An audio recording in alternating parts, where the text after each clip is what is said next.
Hello friends, स्वागत है आप सभी का हमारे इस यूट्यूब चैनल में। मैं हूं प्रियंका और आज हम रीड करने जा रहे हैं अगस्त 2024 का करंट अफेयर।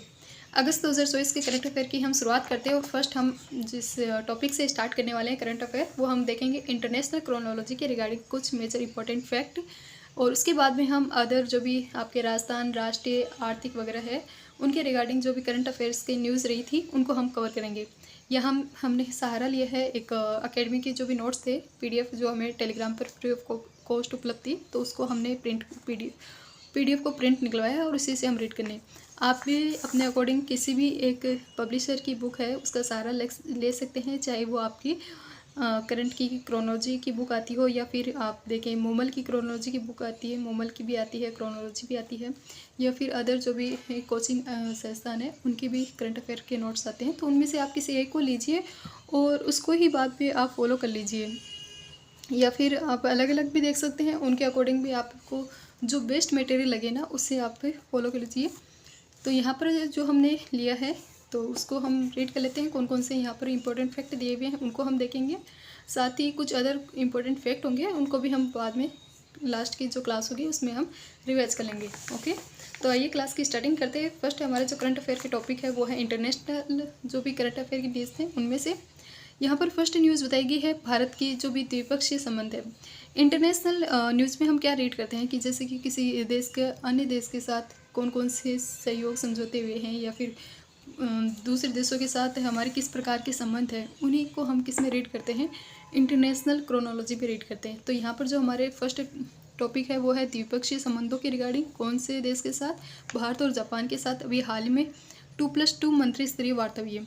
भारत की विभिन्न देशों के साथ 2+2 मंत्री स्तरीय वार्ता होती है, जिसमें आपको देखने मिलेगा यूएसए के साथ भी होती है, रशिया के साथ भी होती है, जापान के साथ अभी हाल ही में हुई थी, एंड ऑस्ट्रेलिया ब्राज़ील के साथ भी होती है। ब्राज़ील के साथ जो 2+2 स्तरीय वार्ता होती है वो सचिव स्तरीय होती है, वहीं अमेरिका रशिया जापान ऑस्ट्रेलिया के साथ जो होती है वो होती है मंत्री स्तरीय। तो 2+2 वार्ता अभी हाल ही में हुई थी, किन देशों के मध्य, भारत और जापान के मध्य हुई थी। ये इसका तीसरा संस्करण था। इसका आयोजन कहाँ पर किया गया है, नई दिल्ली में।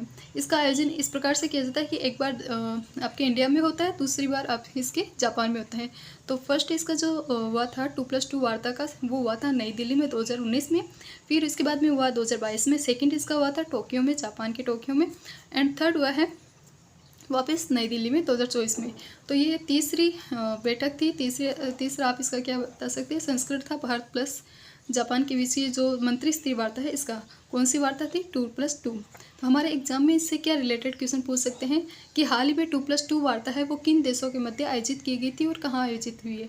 तो भारत और जापान के मध्य आयोजित हुई थी, दिल्ली में ये आयोजित की गई है और ये इसका तीसरा फेज है। इसमें कुछ अदर इम्पोर्टेंट फैक्ट भी देख लेते हैं। भारत द्वारा जापान के फुकुओका शहर है वहाँ पर वाणिज्यिक दूतावास खोलने की घोषणा है वो हाल ही में इस मीटिंग के दौरान की गई है। कौन से शहर में, फुकुओका एक सिटी है कहाँ की, जापान की, वहाँ पर भारत द्वारा वाणिज्यिक दूतावास है उसे खोलने की रिगार्डिंग एक घोषणा है वो हाल ही में की गई है। 2+2 वार्ता है वो सामान्यतः दो देशों के मध्य रक्षा मंत्री एवं विदेश मंत्रियों के बीच की वार्ता होती है, यानी कि मंत्री स्तरीय वार्ता होती है। भारत और जापान के बीच जो वार्ता अभी हाल ही में ये इसका तीसरा संस्करण हमने देखा। फर्स्ट 2019 में दिल्ली, सेकंड 2022 में टोक्यो और थर्ड है 2024 में नई दिल्ली। इसके अलावा हमने अदर देशों के साथ भी देखी, यूएसए रशिया जापान ऑस्ट्रेलिया और ब्राज़ील के साथ भी होती है। ब्राज़ील के साथ सचिव स्तरीय होती है, यूएसए रशिया जापान ऑस्ट्रेलिया के साथ मंत्री स्तरीय बैठक होती है। तो ये हमने फर्स्ट न्यूज़ देखी है।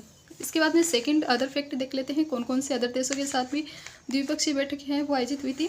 इसमें आपको देखने मिलेगा भारत और सिंगापुर के मध्य बैठक हुई है सिंगापुर में। भारत और सिंगापुर के मध्य भी एक मंत्री स्तरीय गोलमेज सम्मेलन की दूसरी बैठक है वो आयोजित की गई थी।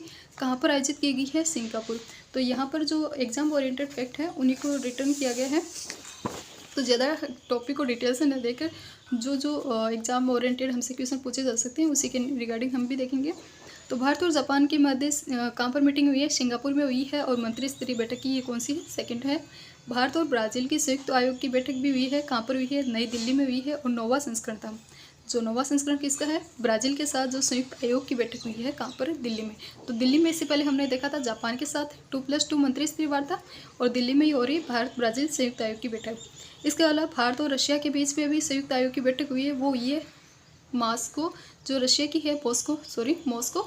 तो रशिया में जो लोकेशन है वहीं पर इसकी बैठक हुई है, भारत और रशिया की जो जॉइंट कमीशन की बैठक है संयुक्त आयोग की, वो आपातकालीन प्रबंध पर केंद्रित इस प्रकार की ये दूसरी बैठक थी। फर्स्ट बैठक हुई थी 2016 में और ये सेकंड बैठक है आपातकालीन प्रबंधन पर केंद्रित थी इस प्रकार की ये सेकंड बैठक हुई थी भारत और रशिया के मध्य। सेकंड बैठक ये आपको सिंगापुर वाली मिलेगी जो गोलमेज सम्मेलन की थी, मंत्री स्तरीय गोलमेज सम्मेलन की सेकंड बैठक वो थी सिंगापुर की, वो सिंगापुर में थी। और ये रशिया वाली भी कहाँ पर है, मॉस्को, रशिया इंडिया से बाहर है। नेक्स्ट आपको एक एग्रीमेंट देखने मिलेगा ग्रीन अमोनिया निर्यात समझौता। ग्रीन अमोनिया निर्यात समझौता वो है ये किन देशों के मध्य हुआ, ये हमारे लिए काफ़ी इंपॉर्टेंट है। तो ये वह है भारत और जापान के बीच में। हाल में हमने फर्स्ट न्यूज़ भी देखी थी, भारत और जापान के मध्य 2+2 मंत्री स्तरीय वार्ता हुई थी इंडिया में, दिल्ली में। और ये समझौता भी किस में हुआ है, भारत और जापान के बीच में हुआ है ग्रीन अमोनिया निर्यात समझौता।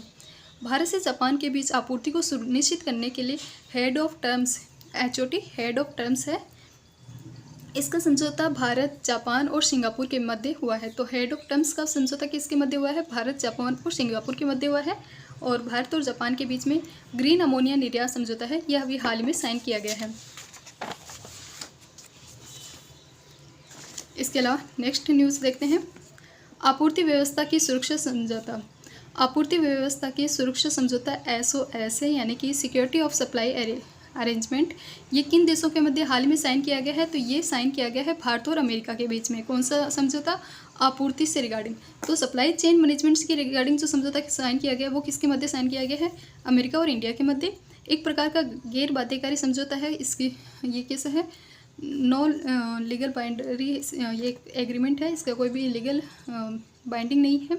इसके तहत दोनों देश हैं, ये राष्ट्रीय सुरक्षा आवश्यकताओं को पूरा करने के लिए एवं आपूर्ति श्रृंखला में आ रही समस्या को दूर करने के लिए एक दूसरे को रक्षा संसाधन को प्राथमिकता पर भेजने पर सहमत हुए हैं। जो अमेरिका और इंडिया के मध्य अभी हाल ही में जो सप्लाई अरेंजमेंट से रिगार्डिंग समझौता हुआ है, उसमें दोनों देश है वो राष्ट्रीय सुरक्षा की जो भी आवश्यकताएं हैं उनको पूरा करने के लिए, और सप्लाई श्रृंखला है, सप्लाई मैनेजमेंट है, चेन है, इसमें आ रही जो भी प्रॉब्लम्स हैं इनको दूर करने के लिए एक दूसरे को रक्षा संसाधन है इसको प्राथमिकता पर भेजने पर सहमत हुए हैं। भारत अमेरिका के साथ SOS पर साइन करने वाला कौन सा देश बन गया है, 18वां। तो भारत और अमेरिका के साथ SOS पर साइन करने वाला 18वां देश है। इसके अतिरिक्त भारत अमेरिका के बीच संपर्क अधिकारियों के बीच सहयोग बढ़ाने को लेकर भी एक समझौता है वो हाल ही में साइन किया गया है। तो भारत और अमेरिका के बीच एक सप्लाई चेन मैनेजमेंट के रिगार्डिंग समझौता हुआ है, सिक्योरिटी ऑफ सप्लाई अरेंजमेंट, आपूर्ति व्यवस्था की सुरक्षा समझौता। और दूसरा ये समझौता साइन करने वाला भारत है वो 18वां देश है। इसके अलावा संपर्क अधिकारियों के बीच जो सहयोग है, कोऑर्डिनेशन है, उसको बढ़ाने के लिए भी एक समझौता है वो हाल ही में साइन किया गया है। नेक्स्ट हम देखते हैं भारतीय प्रधानमंत्री की यात्राएं देखते हैं। भारतीय प्रधानमंत्री पोलैंड भी गए थे, इसके अलावा वो यूक्रेन भी गए थे।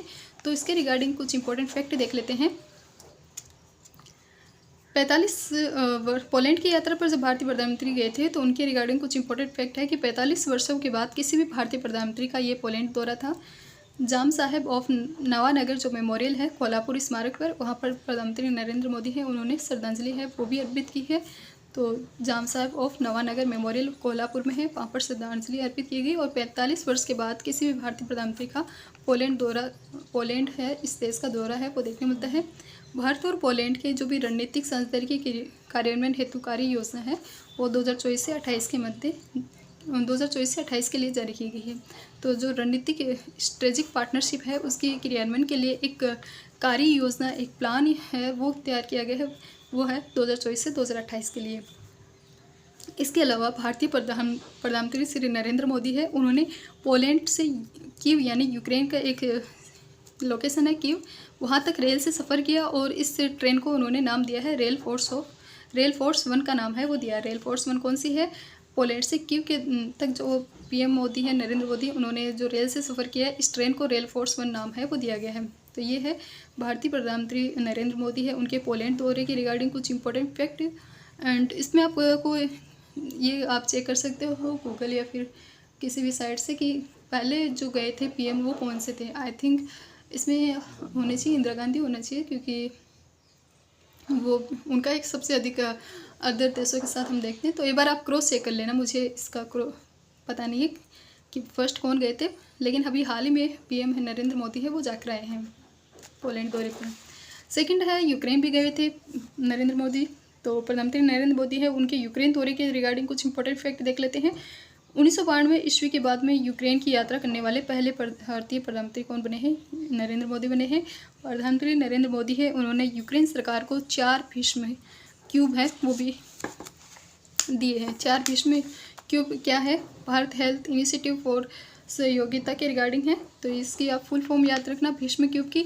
एंड यूक्रेन भी जाने वाले पीएम है वो 1992 के बाद में जाने वाले पहले भारतीय प्रधानमंत्री हैं।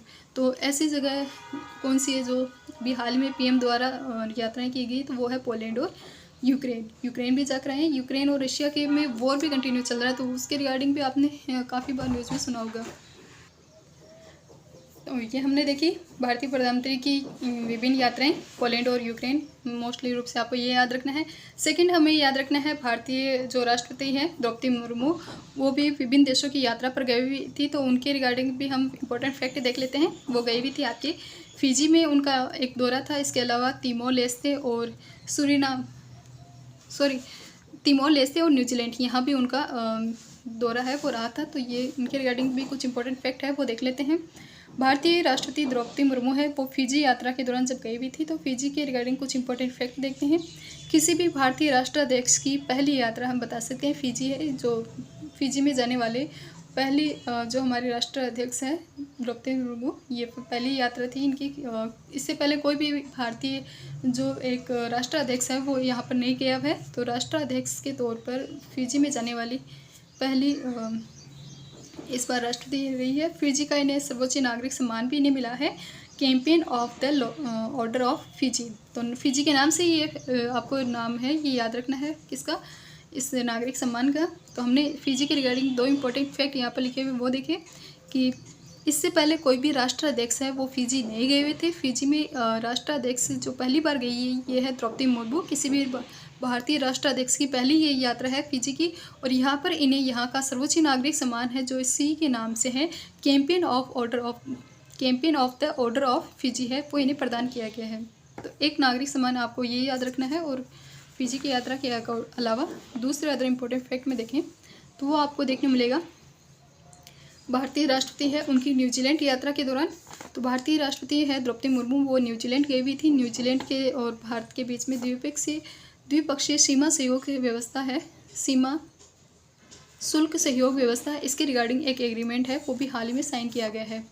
तो भारत और न्यूजीलैंड के बीच में कौन सा एक समझौता हाल ही में साइन किया गया है? वो है सीमा शुल्क सहयोग व्यवस्था समझौता। तो ये भी हाल ही में सहयोग समझौता है वो न्यूजीलैंड और भारत के बीच में साइन किया गया है। नेक्स्ट फैक्ट हम देख रहे हैं तिमोर लेस्ते के रिगार्डिंग। भारतीय जो राष्ट्राध्यक्ष है द्रौपदी मुर्मू, इनकी यहाँ पर भी तिमोर लेस्ते में भी यात्रा रही थी। तो किसी भी भारतीय राष्ट्राध्यक्ष की ये पहली यात्रा है। फिजी में भी हमने देखा पहली बार कोई भारतीय राष्ट्राध्यक्ष किया है। और तिमोर लेस्ते आप देखोगे मैप में, आप चेक करना तिमोर लेस्ते की लोकेशन कहाँ है, तो वहाँ भी किसी भी भारतीय राष्ट्राध्यक्ष है इसकी पहली यात्रा है वो देखने को मिलेगी। यहाँ पर भी भारतीय जो राष्ट्राध्यक्ष है इन्हें सर्वोच्च नागरिक सम्मान दिया गया है, वो कौन सा है? Great collar of the order of Timor Leste. तो नाम से जिस देश के नाम है उसी का नाम से आपको इसका ऑर्डर है, वो सम्मान है, नागरिक सम्मान है, वो देखने को मिल जाएगा, great collar of the order of Timor Leste. तो ये किसे दिया गया है? हमारे जो राष्ट्राध्यक्ष हैं, हमारी जो राष्ट्रपति महोदय हैं द्रौपदी मुर्मू, इन्हें प्रदान किया गया है। तिमोर लेस्ते रेडियो और टेलीविज़न हेतु भी एक समझौता है, एग्रीमेंट है वो साइन किया गया है। तिमोर लेस्ते रेडियो और टेलीविज़न की रिगार्डिंग भी समझौता है वो साइन किया गया है। तो आपको सर्वोच्च नागरिक सम्मान देखने हैं फिजी का मिला है, वो है champion of order of Fiji, वो उसी के नाम से है जिसमें नाम में फिजी में देखने मिलेगा। तिमोर लेस्ते का एक सम्मान, नागरिक सम्मान मिला है, उसके नाम में भी तिमोर लेस्ते है, तो उसको नाम से ही आप याद रखने के लिए ये शॉर्ट है आपके रिवाइज करने के लिए इजी वे में कि पूरा फुल फॉर्म याद नहीं रखना पड़े, तो उस अकॉर्डिंग। तो फिर तिमोर लेस्ते वाला है great collar of the order of Timor Leste, तो आप तिमोर लेस्ते नाम से, देश के नाम से याद रखना। सूरीनाम से जो अवार्ड प्रदान किया गया है उसके नाम में आपको येलो स्टार है वो याद रखना है कि येलो स्टार नाम से एक अवार्ड है वो दिया गया है राष्ट्रपति महोदय को। वो किस देश ने दिया है? वो है सूरीनाम ने। और तिमोर लेस्ते वाला देश ही तिमोर लेस्ते है, फिजी वाला फिजी देश ही है। येलो स्टार वाला एक इम्पोर्टेंट है क्योंकि ये देश के नाम से मैच है वो नहीं करता, तो इस अकॉर्डिंग आपको याद है वो रखना है। नेक्स्ट हम देख रहे हैं भारतीय प्रधानमंत्री को प्राप्त कुछ मेजर अवार्ड्स। भारतीय प्रधानमंत्री नरेंद्र मोदी है, इन्हें भी विभिन्न देशों के नागरिक सर्वोच्च नागरिक सम्मान है वो प्राप्त हुए हैं। उनमें कौन कौन से देश के इन्हें नागरिक सम्मान प्राप्त हो चुके हैं उनकी रिगार्डिंग देखें तो आपको देखने मिलेगा रशिया का इन्हें सर्वोच्च नागरिक सम्मान मिला है, ऑर्डर ऑफ सेंट एंड्रयू। तो ऑर्डर ऑफ सेंट एंड्रयू ये किसका सर्वोच्च नागरिक सम्मान है? रशिया का है। और किसे मिला है? प्रधानमंत्री नरेंद्र मोदी को। ऑर्डर ऑफ ड्रैगन किंग ये है भूटान का सर्वोच्च नागरिक सम्मान है, ये भी हमारे प्रधानमंत्री नरेंद्र मोदी को मिला है। ऑर्डर ऑफ ऑनर ये ग्रीस का है। ऑर्डर लीजन ऑफ ऑनर ये फ्रांस का है। मिस्र का है ऑर्डर ऑफ नाइल, मिस्र में नाइल रिवर फ्लो करती है और उसी के नाम से है। ऑर्डर ऑफ फिजी, फिजी के नाम से है। Papua New Guinea order of Logohu, Logohu ये है पापुआ न्यू गिनी देश का। और यूएसए का मिला है लीजन ऑफ मेरिट, तो ये है यूएसए का सर्वोच्च नागरिक सम्मान। इसमें आप याद रखने के अकॉर्डिंग ट्रिक से भी याद रख सकते हैं या फिर मैप के अकॉर्डिंग भी याद रख सकते हैं। देखिए इसमें आपको रशिया वाला में तो इतना याद रखना है कि रशिया में कौन सा है? सेंट एंड्रयू, सेंट एंड्रयू है, ये नाम आपको याद रखना है। इसके अलावा भूटान में, भूटान है। चाइना में वैसे सिंबल है ड्रैगन किंग का, लेकिन जो ऑर्डर ऑफ ड्रैगन किंग है वो है भूटान का। ये इसकी बाउंड्रीज से लगती है, तो उस अकॉर्डिंग आप थोड़ा सा याद है वो रख सकते हैं या फिर अदर किसी ट्रिक के अकॉर्डिंग भी याद रख सकते हैं। Order of dragon king dragon king किसका है? भूटान का है। ग्रीस है वो ऑनर आपको देखने मिलेगा इधर जो मैप में अगर आप देखोगे तो ये यूरोप और ये इंडिया का, और यहाँ पर आपको अफ्रीका वाला देश है वो देखने को मिल जाएगा। तो इस साइड जो पहले मैक्सिमम जिसका बाहुल्य आपको देखने मिलेगा यहीं आसपास ग्रीस है, उसकी लोकेशन देखने मिल जाएगी। तो एक मेन यहाँ पर भूमिका है वो ग्रीस देश निभाता है। यहाँ पर है शायद ग्रीस, थोड़ा पार्ट इसका इधर है, थोड़ा पार्ट इधर है, ये बीच में वाटर आपको देखने मिलेगा। उस अकॉर्डिंग यहीं पर आपको मिस्र देखने मिलेगा। मिस्र में मेनली रूप से नाइल रिवर फ्लो करती है, दो धाराओं को मिलने से यह नाइल रिवर फ्लो करती है। और भूमध्य सागर है, उसमें जाकर मर्ज हो जाती है बाद में कालांतर में। तो ऑर्डर ऑफ नाइल मिस्र का है। फिजी, फिजी के देश के नाम से फिजी है।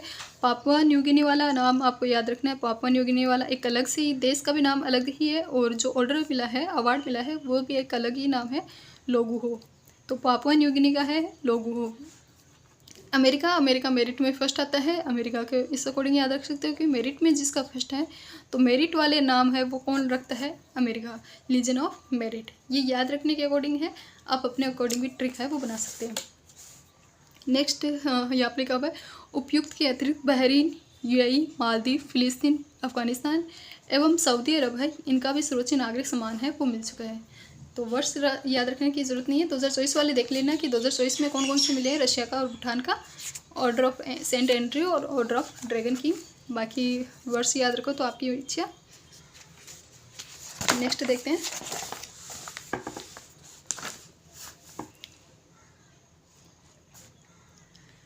विभिन्न राष्ट्र प्रमुख हैं, उनके भारत के दौरे के रिगार्डिंग कुछ इंपॉर्टेंट फैक्ट देख लेते हैं। जैसे वियतनाम के प्रधानमंत्री फाम मिन्ह चिन, नाम भी अजीब है। वियतनाम के प्रधानमंत्री का नाम क्या है? फाम मिन्ह चिन। इनके भारत ये दौरे पर आए हुए थे, तो इनके रिगार्डिंग कुछ इंपॉर्टेंट फैक्ट देख लेते हैं इनकी दौरे के रिगार्डिंग। राष्ट्रीय समुद्री विरासत परिसर समझौता एक साइन किया गया था। कुछ जब देश के जो अधिकारी गण मिलते हैं तो कुछ एग्रीमेंट साइन किए जाते हैं, तो वो उन्हीं एग्रीमेंट है वो हमारे लिए इंपॉर्टेंट हो जाते हैं। कौन कौन से एग्रीमेंट है वो साइन किए गए, तो उसमें वियतनाम के साथ एक अभी इनके प्रधानमंत्री थे फाम मिन्ह चिन, ये भारतीय दौरे पर आए हुए थे। वहाँ पर उन्होंने राष्ट्रीय समुद्री विरासत परिसर पर समझौता पर साइन किए हैं। नया चांग यानी कि वियतनाम में है, वहाँ पर बने आर्मी सॉफ्टवेयर पार्क का उद्घाटन है वर्चुअली रूप से भारतीय प्रधानमंत्री एवं वियतनाम के प्रधानमंत्री ने किया है। लोकेशन है नया चांग वियतनाम। क्या बना है वहाँ पर?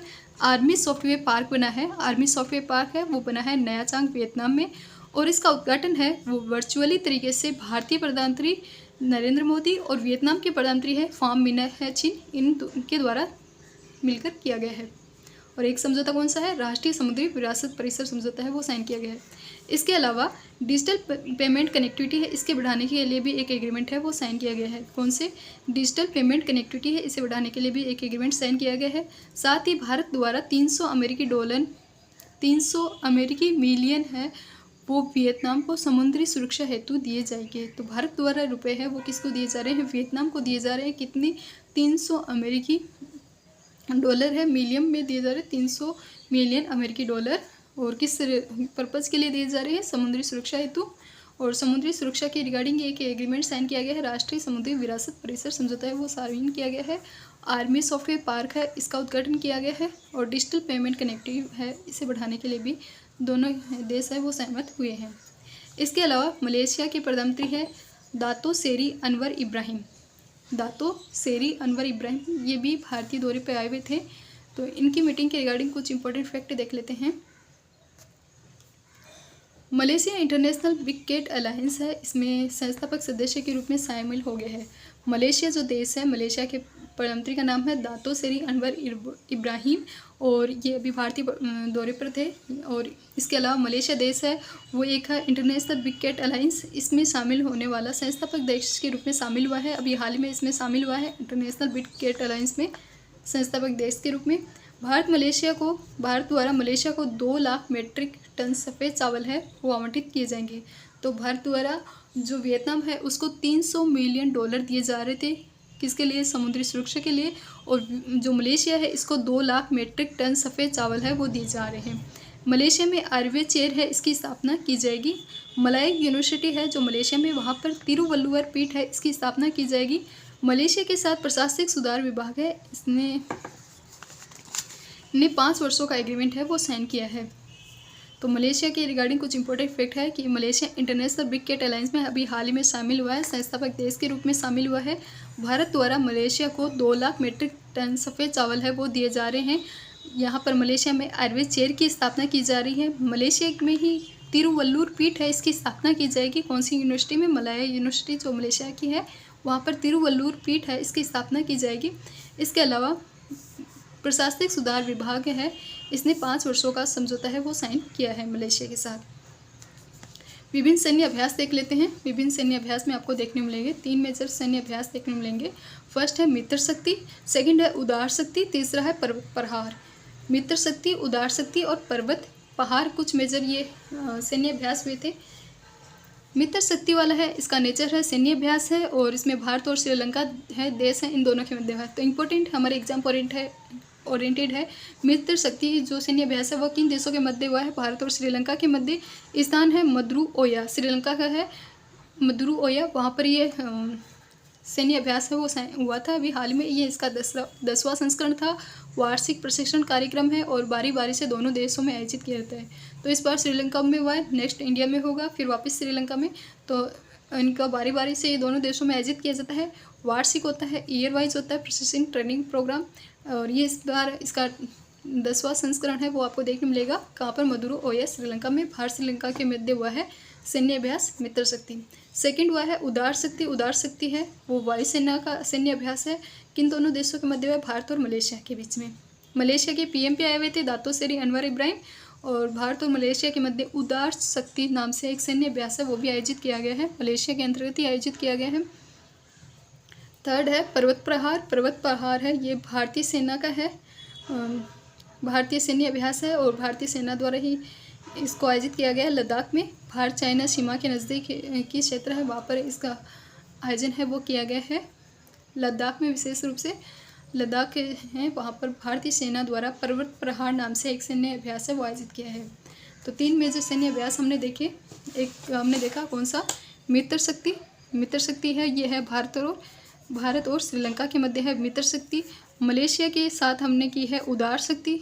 उदार शक्ति किसके साथ, मलेशिया के साथ। और पर्वत प्रहार है ये अपनी इंडियन की जो बीएसएफ है, भारतीय सैन्य अभ्यास है ये हुआ है। और कहाँ पर साइन किया गया है, कहाँ पर ये आयोजित किया गया है, तो लद्दाख है। तो लद्दाख में ये सैन्य अभ्यास है वो आयोजित किया गया है। तो ये हमने कुछ मेजर करंट अफेयर के फैक्ट देखे। तो इस पेज में हमने देखा वियतनाम के प्रधानमंत्री फाम मिना चीन भारत आए हुए थे। मलेशिया प्रधानमंत्री दातो सेरी अनवर भारत आए हुए थे। इसके अलावा मित्र शक्ति सैन्य अभ्यास भारत और श्रीलंका के मध्य। उदार शक्ति भारत और मलेशिया के मध्य। पर्वत प्रहार भारतीय सेना द्वारा लद्दाख में आयोजित है वो किया गया है। जब भी हम सैन्य अभ्यास के रिगार्डिंग देखते हैं तो हमारे लिए सबसे इम्पोर्टेंट होता है वो सैन्य अभ्यास जो कहाँ पर आयोजित किए जा रहे हैं, इंडिया में आयोजित किए जा रहे हैं। जो इंडिया में विशेष रूप से राजस्थान में आयोजित हो रहे हैं उनकी लोकेशन है आपको याद रखनी। इंडिया में हो रहे हैं उनकी भी लोकेशन। दूसरे देशों के साथ जो आयोजित किए जाते हैं उनमें आपको उनका नाम और किस देश के साथ आयोजन है वो किया जा रहा है उसके रिगार्डिंग फैक्ट है, वो मोस्ट इंपॉर्टेंट रूप से याद रखना है। इसके अलावा फैक्ट भी आप याद है वो रख सकते हैं। नेक्स्ट हम देख रहे हैं चर्चित व्यक्तित्व के रिगार्डिंग कुछ इंपॉर्टेंट फैक्ट। चर्चित व्यक्तित्व में आपको देखने मिलेगा कुछ मेजर चर्चित व्यक्तित्व में रहे थे। एक रहे थे पेतोंग तान सिनावात्रा, ये एक महिला है थाईलैंड की, अभी हाल में प्रधानमंत्री बनी है। पेतोंग तान सिनावात्रा, सिनावात्रा नाम से आप याद रख लेना। ये पेतोंग तान अजीब सा नाम है। सिनावात्रा थाईलैंड की ये पीएम बनी है और इससे पहले जो पीएम थी यहाँ की थाकसिन सिनावात्रा, उनका नाम भी सिनावात्रा, उनकी कास्ट होगी या फिर कुछ अदर सरनेम वगैरह होगा कुछ। तो थाकसिन सिनावात्रा जो पहले पीएम थी ना उनकी बेटी है ये पेतोंग तान सिनावात्रा। देश की दूसरी महिला प्रधानमंत्री बनी है, कहाँ की, थाईलैंड की दूसरी महिला प्रधानमंत्री बनी है। इसके अलावा थाईलैंड की सबसे युवा प्रधानमंत्री भी ये बनी है। पेतोंग तान सिनावात्रा थाईलैंड की सबसे युवा है। थाकसिन सिनावात्रा जो पहले वाली पीएम थी उनकी बेटी है और दूसरी महिला प्रधानमंत्री बनी है। इसके अलावा आपको याद रखना है निकोलस मादुरो, ये भी काफ़ी इंपॉर्टेंट फैक्ट रहे थे न्यूज़ में। ये है वेनेजुएला के राष्ट्रपति बने हैं, लगातार तीसरी बार राष्ट्रपति के रूप में नियुक्त है वो ये हैं, तीसरी बार राष्ट्रपति बने हैं। कौन, निकोलस मादुरो, कहाँ के, वेनेजुएला के। शेख हसीना काफ़ी ज़्यादा न्यूज़ में रही थी, इन्होंने अभी हाल ही में अपने पद से त्यागपत्र दे दिया था। बांग्लादेश की प्रधानमंत्री थी, 5 बार बांग्लादेश की प्रधानमंत्री है वो रह चुकी है और अभी हाल में इन्होंने त्यागपत्र दिया था और ये बाद में वहाँ से बांग्लादेश से आ गई थी, बांग्लादेश में अराजकता फैलने की वजह से भारत आई थी। तो शेख हसीना बांग्लादेश की पीएम है, निकोलस मादुरो वेनेजुएला के राष्ट्रपति हैं और पेतोंग तान सिनावात्रा है ये है थाईलैंड की पीएम। इसके अलावा बांग्लादेशी प्रधानमंत्री शेख हसीना के हटने के बाद में वहाँ पर जो अंतरिम सरकार के पीएम बने हैं वो है मोहम्मद यूनुस। तो मोहम्मद यूनुस है ये बांग्लादेश के प्रधानमंत्री बने हैं, अंतरिम सरकार में प्रधानमंत्री बने हैं, नोबेल पुरस्कार विजेता ये रह चुके हैं। कौन, मोहम्मद यूनुस। तो इस चर्चित व्यक्तित्व वाले पॉइंट में हमने 4 व्यक्तित्व इंपॉर्टेंट देखे हैं। पेतोंग तान सिनावात्रा थाईलैंड की पीएम, निकोलस मादुरो वेनेजुएला के राष्ट्रपति, शेख हसीना बांग्लादेशी पीएम और मोहम्मद यूनुस बांग्लादेशी पीएम। नेक्स्ट हम देखते हैं कुछ इंपॉर्टेंट चर्चित स्थान। चर्चित स्थानों में आपको देखने मिलेगा 2 स्थान यहाँ पर लिखे हुए, एक है टेल आमेर। आमेर जयपुर वाला आमेर नहीं है, फिलिस्तीन का है टेल आमेर। गाजा पट्टी पर स्थित इस स्थान को यूनेस्को द्वारा वर्ल्ड हेरिटेज लिस्ट है, विश्व विरासत स्थल है वो घोषित कर दिया है। कौन सा, टेल आमेर। अपने वाला जयपुर वाला आमेर भी शायद विश्व विरासत सूची में शामिल है और फिलिस्तीन का जो टेल आमेर है ये भी गाजा पट्टी पर स्थित है।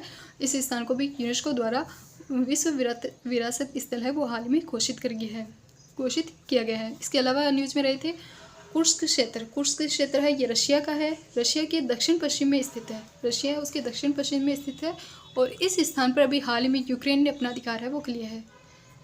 तो यूक्रेन ने अधिकार कर लिया है इस लोकेशन पर, कुर्स्क क्षेत्र पर। कुर्स्क क्षेत्र रशिया का है, मेजर रूप से रशिया के भी साउथ वेस्ट में ये लोकेशन आती है और ये यूक्रेन है, इसके द्वारा अभी हाल में इस पर अधिकार है वो कर लिया गया है। तो 2 चर्चित स्थान देखें, टेल आमेर यूनेस्को द्वारा विश्व विरासत सूची में शामिल किया गया है और कहाँ का है, फिलिस्तीन का है। कुर्स्क क्षेत्र रशिया का है और ये इस पर यूक्रेन ने अधिकार कर लिया है। अंतर्राष्ट्रीय सम्मेलन की रिगार्डिंग देखें तो अंतर्राष्ट्रीय सम्मेलन आयोजित किए गए हैं कौन कौन से, voice of global south summit, ये इसका 3रा संस्करण था। इसकी थीम रखी गई थी an empowered global south for a sustainable future और तीनों ही भारत द्वारा आयोजित करवाए गए थे। इसके इंपॉर्टेंट क्या रहे थे कि भारत ने आयोजित किए हैं तो पाकिस्तान और चाइना को आमंत्रित नहीं किया। बाकी 123 देशों को बुलाया लेकिन पाकिस्तान और चाइना को आमंत्रित नहीं किया। तीनों वर्चुअल सम्मेलन थे, पहला जनवरी 2023 में, दूसरा नवंबर 2023 में और ये तीसरा फेज अगस्त 2024 में। तीनों वर्चुअली आयोजित किए, तीनों भारत द्वारा आयोजित किए गए लेकिन पाकिस्तान और चाइना को आमंत्रित नहीं किया। 123 देशों ने इसमें पार्टिसिपेट किया था। कौन सा, voice of global south summit, voice है, आवाज़ है किसकी, ग्लोबल साउथ समिट की, an empowered global south for a sustainable further future के रिगार्डिंग एक इनकी थीम है वो भी रखी गई थी। तो ये हमने समिट देखी। इसके अलावा नेक्स्ट हम देखेंगे कानून एवं प्रौद्योगिकी पर एक अंतर्राष्ट्रीय सम्मेलन आयोजित किया गया है। कहाँ पर आयोजित किया गया है, केरल के कोट्टयम जिले में, केरल के कोट्टयम जिले के कुमारकोम में ये आयोजित है वो किया गया है और इसके आयोजक रहे हैं राष्ट्र